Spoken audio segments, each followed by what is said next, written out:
Een feestje rond de Michelinsterren, maar de slingers voor Zeeland blijven in de doos. Het is maandag 13 januari. Dit is Zeeland Nu. Geen nieuwe sterren en wel 1 ster ingeleverd. Met spoed nieuwe plek gezocht voor tientallen paarden. En spannende tijden voor het Zeeuwse voetbal. Dames en heren, goedenavond. Geen nieuwe Zeeuwse sterren dus bij de uitreiking van de Michelin-gids in Amsterdam. En hoewel Zeeland nog altijd de meeste sterren heeft per hoofd van de bevolking, is 1 ster in de min niet een uitslag waar je thuis mee wil komen. Gespannen gezichten, want de Michelin-ster is de kroon op het werk voor chef-koks. Maar ook gezelligheid, want de sterrenbekendmaking is ook een beetje een feestje. Ja, een beetje socializen en kijk snel van die happeningen wat gewoon heel leuk is, waar heel Nederland op afkomt, heel Horeca Nederland. En je spreekt toch alle bestaande collega's, je doet ook een nieuwe contact op en ja, het is altijd zinvol om te gaan. Ik vind, nou, ze organiseren evenementen, dus ja, ga er dan ook gewoon naartoe. Het zit mooi in elkaar, je ziet andere nieuwe gezichten. Ja, het is gewoon een mooie show, dus ja, waarom zou je er niet naartoe gaan? Op de stoelen in deze zaal komen straks ongetwijfeld tot zweetdruppeltjes te liggen, want hier worden zometeen de Michelin-sterren van 2020 bekendgemaakt. Bij wie komt er een bij? Misschien gaan er wel af. Blijft de situatie in Zeeland hetzelfde? Bijvoorbeeld bij Jannes en Claudia Brevet van Interscalders, die hier op deze stoelen mogen gaan zitten. Of krijgt Thijs Meliefste er een eerste ster bij? Hij wordt al een paar jaar genoemd als een van de kanshebbers. Een spannende dag dus, want je weet het nooit. De wegen van Michelin zijn ondoorgrondelijk. Een volle zaal in Amsterdam met ook Circo Bakker. Hij stond vorig jaar in de spotlights, want toen kreeg hij zijn tweede ster voor Pure Sea in Katzandbad. Eén voor één worden de sterren bekendgemaakt, maar voor Zeeland was er geen nieuws. Interscalders, Claudia. Interscalders uit Kruiningen mag ook weer naar voren komen, omdat zelfs een van de 2 restaurants in Nederland hun 3 sterren behouden. Het is toch ieder jaar weer spannend, hè? Het is geen vanzelfsprekendheid. En we hebben dit jaar met z'n allen weer keihard voor gewerkt. Hè? We hebben goede mensen om ons heen en we hebben de kwaliteit en het niveau weten te handhaven. En zo gaan we ook door, hè? Waar mogelijk te verbeteren. En dat was ook meteen het enige Zeeuwse restaurant dat aandacht kreeg, want er komen dus geen nieuwe sterren bij. Ook niet voor publieksfavoriet Meliefste uit Wolfersdijk. Ik denk dat erop hopen of ervan uitgaan of er naartoe werken, dat gewoon niet de juiste instelling is die ik misschien wel gehad heb. Maar nu heb ik dat een beetje laten varen. Waardoor ik ook eigenlijk wel relaxter in de zaal zat. Dat je gewoon kan kijken en als het gebeurt, dan gebeurt het. En zo niet, dan gebeurt het niet. En dat is ook niet erg. Soms hebben dingen gewoon wat meer tijd nodig, denk ik.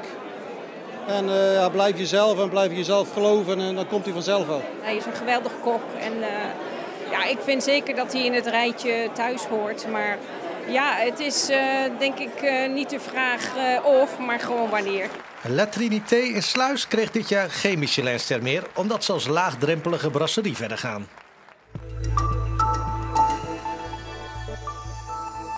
Manege de Eendracht in Vrouwenpolder stopt. De nieuwe Duitse eigenaar wil het bedrijf niet voortzetten. Verdriet. Ik ben heel verdrietig en een beetje boos dat dit nu gebeurt ook. Voor ruim 50 paarden moet een nieuw onderkomen worden gezocht. Nog voor maart, want dan sluit de manege haar deuren. Waar moeten we nu naartoe met onze kinderen? Wat voor plekje? De sfeer die daar hing.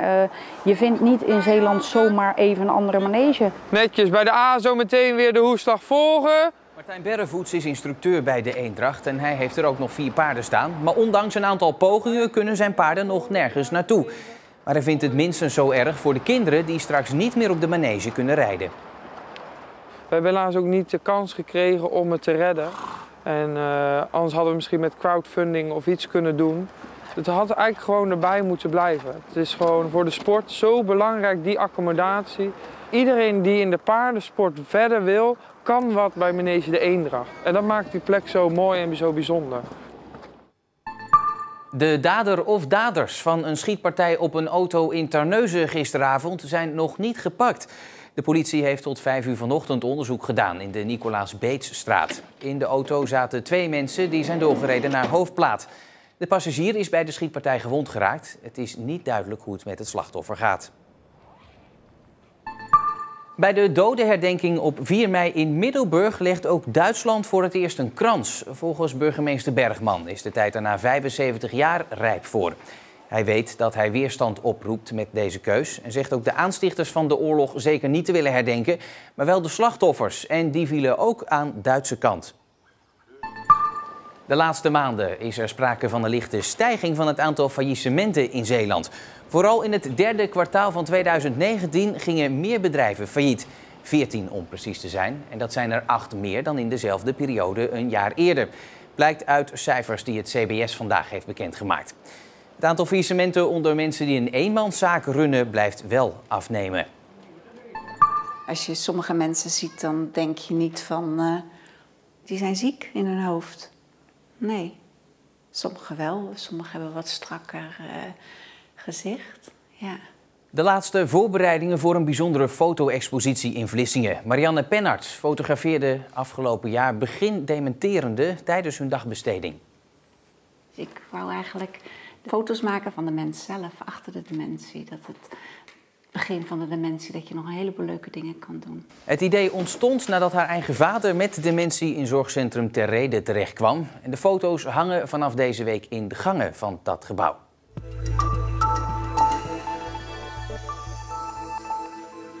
Ruim een jaar geleden zat de 16-jarige Leon Breen uit Biggenkerken niet lekker in zijn vel. Het liefst lag hij de hele dag op zijn bed. Om de negatieve spiraal te doorbreken volgde hij een programma bij Break Adventure in Oostkapelle. Een organisatie die probeert om het leven van vastgelopen jongeren weer op de rit te krijgen. Oké, 1, 2, 3, 4. Leon, een jaar geleden ging het wat minder goed met jou. Wat was er aan de hand? Ja, ik was depressief en ik liep vast op mezelf. En ja, ik ging niet meer naar school toe. Thuis ging het ook niet goed, zeg maar. Na wat speurwerk belandt Leon bij Break Adventure. Hier begeleiden ze jongeren door met ze te praten, maar ook actief bezig te zijn. Het is een traject van 8 weken. Je hebt ook elke week een thema over angsten. En de andere keer gaat het weer over familie of zulke soort dingen. Je praat gewoon 's ochtends samen hoe dat het is. En dan is het ook best wel prima om eventjes lekker in beweging te zijn. Voor mij heeft het echt gewerkt, zeg maar. Want na 8 weken was jij dan een ander mens? Ja, zeker. Ja. Ik ben echt heel veel veranderd, heel veel handvaten op mijn leven gekregen, zeg maar. Echt heel veel geleerd. Ik heb nog zo helder voor geest van hoe hij binnenkwam, hoe vol hij zat in zijn hoofd. En gewoon, hij had gewoon geen uitzicht. De filosofie van Break is om voor de doorbraak te gaan. Als ik naar Leon kijk, heeft hij daar zulke meters in gemaakt. Hij is zich zo bewust geworden van hoe hij altijd gewoon in het leven stond en hoe het ook anders kan. Maar niet iedereen doorloopt het traject zo succesvol als Leon. Er zijn ook afhakers.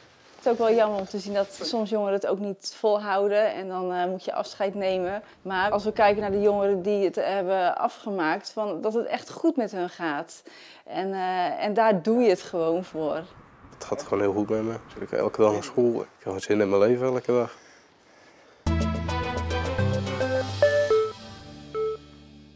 Met de winterstop weer achter de rug komen er spannende maanden aan voor de 2 beste Zeeuwse voetbalclubs in de 3e divisie.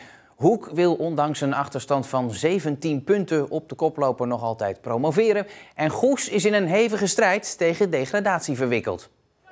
Goes verloor zaterdag weliswaar met 3-0 van koploper Sparta Nijkerk, maar speelde zeker voor rust heel behoorlijk. De ruime nederlaag was min of meer ingecalculeerd. Kijk, van de koploper kun je van verliezen. Die staan 10 punten los, daar hoef je je niet voor te schamen.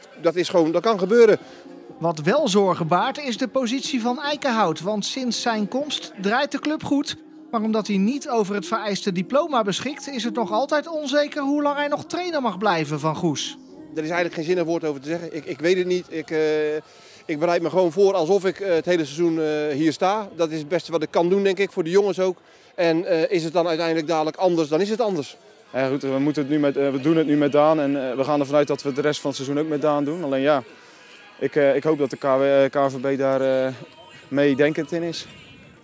Bij mij in de studio is sportverslaggever Stefan Nijpjes. Stefan, eerst maar even naar het nieuws van vandaag, want er is nieuws over een nieuwe trainer. Ja, er is een nieuwe trainer, maar dat is dan voor volgend seizoen. Want Kevin Hollander die maakt de overstap van VC Vlissingen naar Goes. Een contract voor 2 jaar.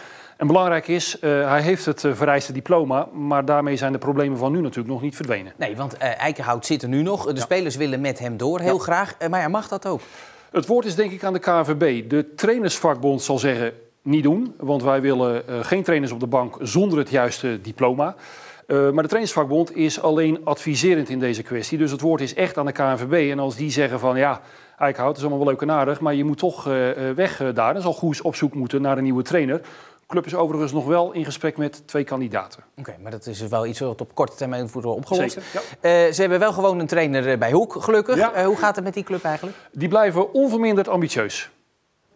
Hoek kende zaterdag een droomstart van 2020 met een 6-0 overwinning op VVOG uit Harderwijk. Toch heeft de club nog altijd een straatlengte achterstand op koploper Sparta Nijkerk. Maar dat is geen reden om de ambities bij te stellen. Ja, we willen gewoon nog steeds voor promotie gaan. We proberen echt na die opsteker van vandaag zo lang mogelijk mee te gaan voor na-competitie. Ik denk niet dat wij zouden misstaan in de tweede divisie. Hoek heeft wel een hectische maand achter de rug waarin het hele bestuur opstapte. Deze week keerde de afgelopen zomer vertrokken Art van der Staal terug als voorzitter en moet de focus weer naar wat op het veld gebeurt. Want de weg naar het doel, de tweede divisie, lijkt wel erg lastig. Je moet altijd ambitie hebben. Kijk, en of dat realistisch is op de plaats waar je nu staat, misschien niet. Maar ja, het voetballen kent altijd wel gekke kantelingen. Dat hebben we een paar jaar geleden ook meegemaakt. Daar stonden we ook niet zo heel goed voor. En uiteindelijk zijn we toen ook nog gepromoveerd. Ja, ze blijven daar optimistisch. Maar hoe denk jij er eigenlijk over? Hoe zien de kansen eruit? Nou ja, 17 punten op een koploper inhalen, dat zie ik niet meer gebeuren. Ik denk dat Hoek vooral van wedstrijd naar wedstrijd moet kijken. Vooral heel veel gaan winnen. En dan kom je in aanmerking om een tweede periodetitel bijvoorbeeld te winnen. Lukt dat niet, kun je misschien nog wel op plek 3 of 4 komen. En dat kan nog wel. Dus wat dat betreft zijn er nog wel mogelijkheden. Ja, maar daar is dus wel wat werk aan de winkel nog. Dat kan nu onder leiding van Art van der Staal als eigenlijk voorzitter nu weer. Terug van weg geweest. Keert daarmee ook de rust dan weer een beetje terug? Voorlopig wel, maar rust bij Hoek is altijd inherent aan goede of slechte resultaten. Maar nu er een nieuw bestuur is, zijn de zorgen op dat gebied in ieder geval voorlopig wel even weg. Nou, genoeg nog te beleven voor jullie de komende tijd. Zeker. Stefan, dankjewel.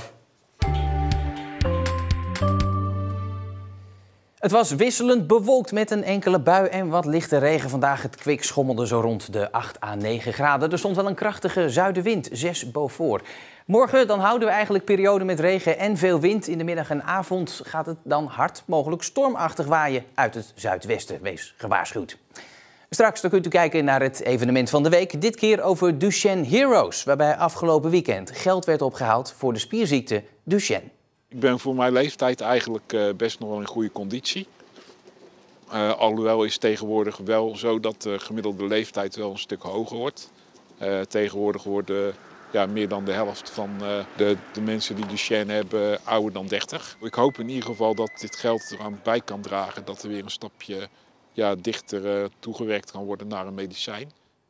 Een mooi portret. Dat straks dus gevolgd door het uitgebreide weerbericht met John Haviga. En ik wens u voor nu alvast een hele fijne maandagavond.